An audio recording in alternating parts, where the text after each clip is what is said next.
Hey guys, welcome to Eat Your Veggies Episode 3, the series where I take complex ideas or ideas that you're struggling with and I try to make it as simple as possible. So today we're taking a look at intervals. Intervals are something that a lot of players struggle with understanding what they are and how they work. And the one thing that I think the biggest roadblock is understanding what the root note or the tonic is. If you don't understand what it is, keep paying attention, because going through this exercise and this example I'm going to show you is going to help to wrap your brain slowly around what the tonic does and what it is. So let's get down to it. So intervals, what are they? You may have heard, if you're watching somebody on YouTube, talk about the one, or the minor third, or flat 3 they might say instead, or the major third, or the fourth, the fifth.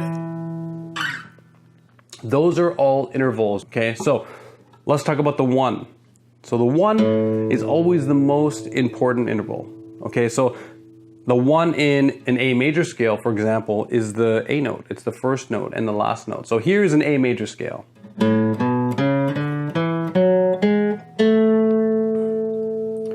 So the A major scale has the intervals of 1, 2, 3, 4, 5, 6, 7, and then 8. Now, it's important to know that a major scale, including this A major scale, is only 7 notes. So what that means is that number 1 and number 8 are the same. So if I repeat the scale, but this time I use the note names, you'll see what I'm talking about. So A, B, C sharp, D, E, F sharp, G sharp, and then A again. All right, so now looking at this pattern, it's not the best way to visualize intervals, because what intervals do for us is that it allows us a way to describe the distance between notes. Okay, and the best way to do this is not to actually describe the distance between two notes. For example, between 5 and 7, or the A and B. The best way is to describe every single note in the scale and relate it back to the one. Later on, what we can do is we can talk about the distance between two notes.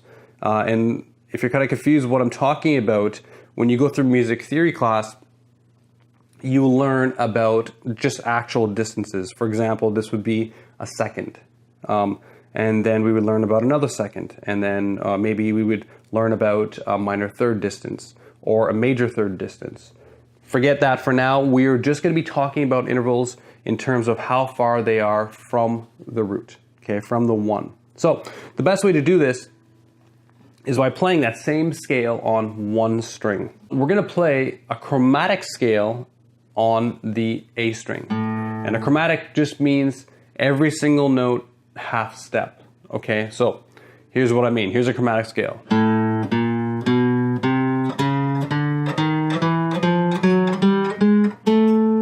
So that's every single note just on the A string from 0 to 12. So let me tell you what all of the names are, the interval names. So we have the first note, which is the root or tonic. We have a minor second, a major second or just second, a minor third or flat third, a major third or just third, a perfect fourth. So here we have what's known as a flat 5 or sharp 4, or we can call it a diminished fifth or augmented fourth. Here's a perfect fifth. Here's a flat 6 or minor 6. Here's a major 6 or just regular 6. Here's a flat 7 or minor 7. And here is a major 7 or just regular 7. And then here is what we call the octave, or the 8th interval, which is just A again, okay? So that's chromatic. Now, of course, the A major scale does not use all of those notes. We only pick 7 of them out of those 12 that we played. So now let's break it down to just the notes that are in the A major scale. So we have the one, the tonic. We have a major second, a major third, a perfect fourth, a perfect fifth, a major sixth, a major seven, and then back to the octave again. So that's an A major scale. Let's change this to an A minor scale. So an A minor scale, you might know it like this.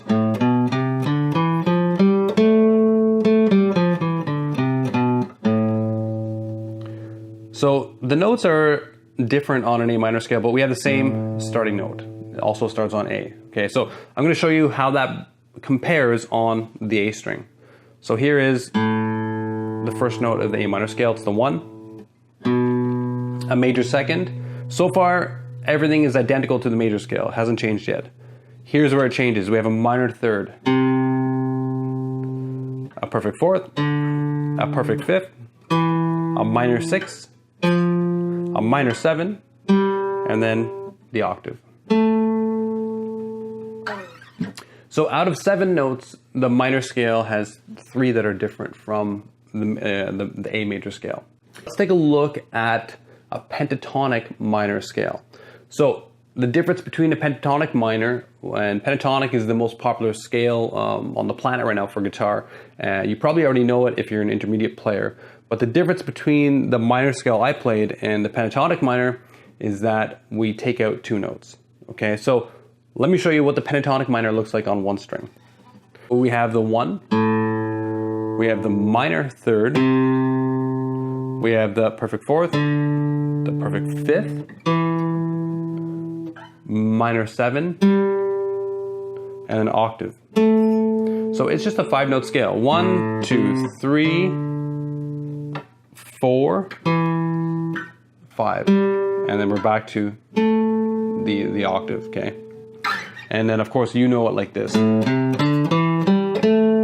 Or you probably know the double octave version.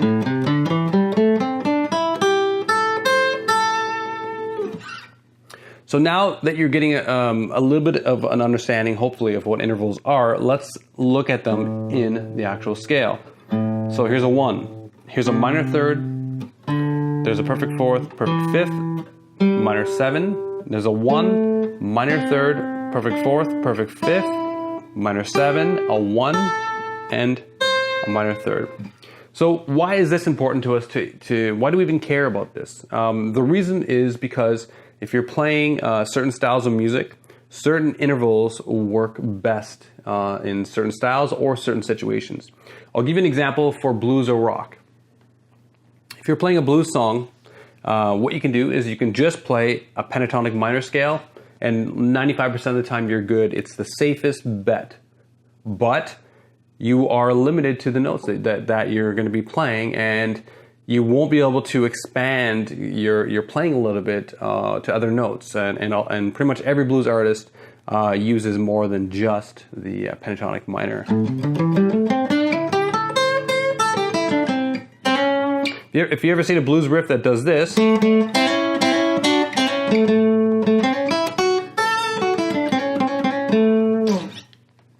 so what's happening is this is a very popular hammer-on combination to do in blues. We're doing a minor third to a major third hammer-on or slide. It's important to know when you can do this, because there are situations in blues that you cannot use that note. And then there are situations in blues where it is completely safe to use that note. So that major third, and we have another one that is very popular.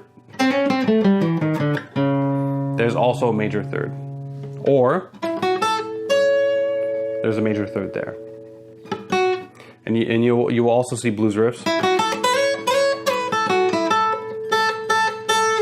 If you've ever learned Hideaway, it uses a major third slide. So where can we use this major third? Well, we have to understand how the blues progression works. Blues progression is a 1-4-5 progression. If we're in the key of A, this is the 1. Here's the 4. Back to the 1. 5, 4, 1. Turn around,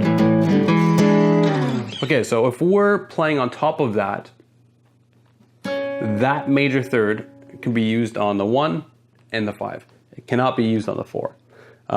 You want to use the minor third instead.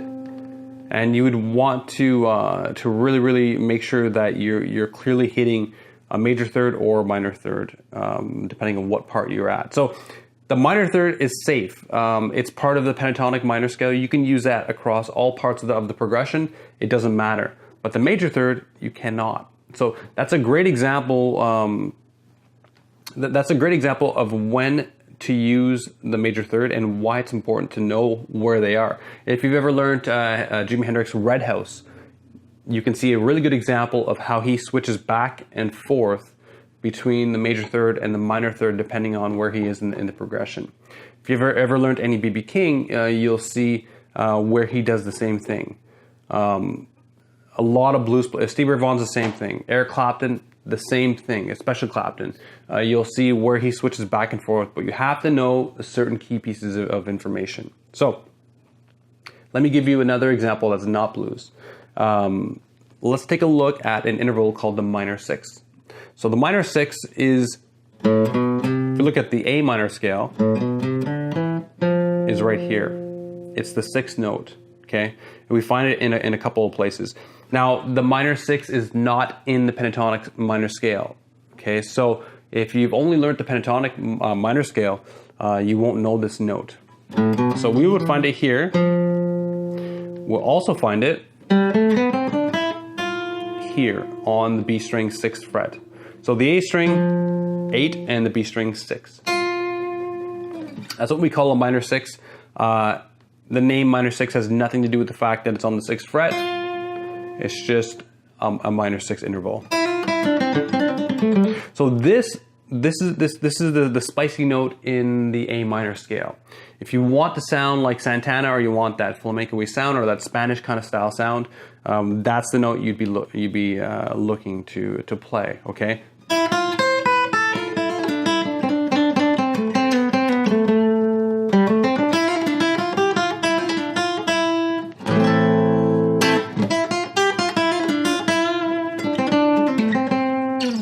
Now that minor 6 note is used, of course, in a lot of metal and rock.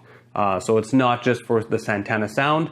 You can find it in a whole bunch of Metallica songs. You can find it in a lot of Slash stuff. You could find it, well, you can really find it anywhere. It's the minor scale, which is also very popular. But this is a note that you would not be using in blues, okay? Only certain styles of blues you would use that note.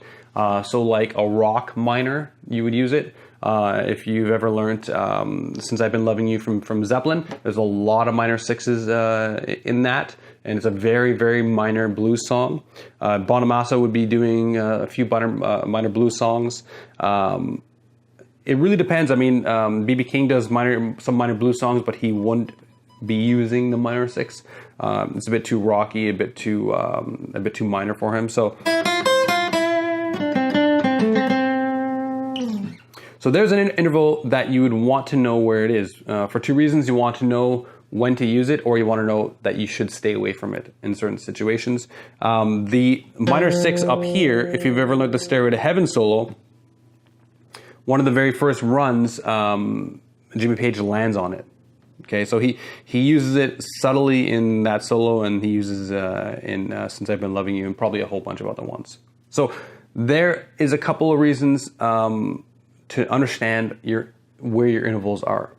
Now, this is just one key. So that note is actually an F note. And the F note is assigned the status or the job of minor 6 only when A is the root. Okay, you have to remember that we have 11 other keys or 11 other roots that we can use. So the minor 6 interval, this F note, is always the minor 6, even if it's an A major scale or an A minor scale. So it doesn't matter if we're in the key of A major or A minor. What actually matters is what is the root note, what's the tonic. Okay, so in that case, it's the A note. Let's change keys quickly. So a C minor scale would be 1, 2, flat third, 4, 5, flat 6, flat 7, and then 8.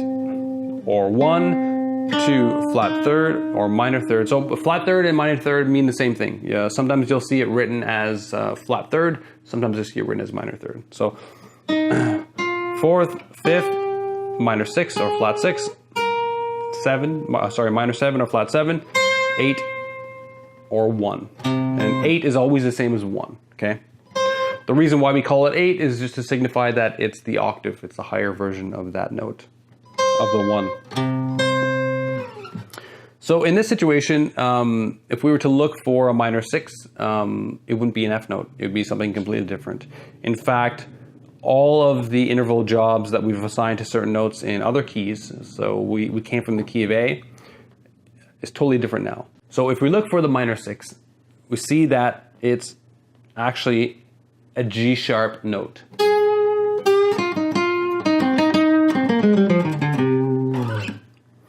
Which is great because we don't want to memorize notes. We don't want to memorize that the F note is the one that makes the spice, because that is only true when A is the root. And we don't want to memorize that G sharp is the one that makes the spice, because that's only true when C is the root. What we do want to memorize is we want to memorize that a minor 6 has this certain effect that is either favorable depending on what key and style you're playing, or is not favorable and you want to use it or you want to stay away from it. Okay, so like I said before, in a lot of rock songs, metal songs, and certain minor blueses, you have to know if it's a minor blues or if it's just a regular major or Dorian blues or Mixolydian blues. You probably wouldn't be using this, okay? So most blues styles, you will not be using that minor 6. You definitely want to stay away from it. But other styles, you want to use it a lot. So I know that that's a lot to kind of think about. There are a few examples and exercises that I bring my students through. If there's anything that you want me to elaborate on that I covered in this video, please leave it in the comments and I'll gladly do a follow-up video. I think there's going to be a lot of questions about this. And as I come up with creative ideas to continue showing you guys how intervals work and how they make sense, I'll do so. One thing I didn't get a chance to do in this video was chords. Intervals are very important in chords as well, and understanding the root of a chord. So if you have any questions, leave them in the comments. Don't forget to subscribe, of course. And yeah, I'll do a follow-up video, and I'll keep doing these videos trying to make things a lot simpler for you guys. Hope you enjoyed it. Take care.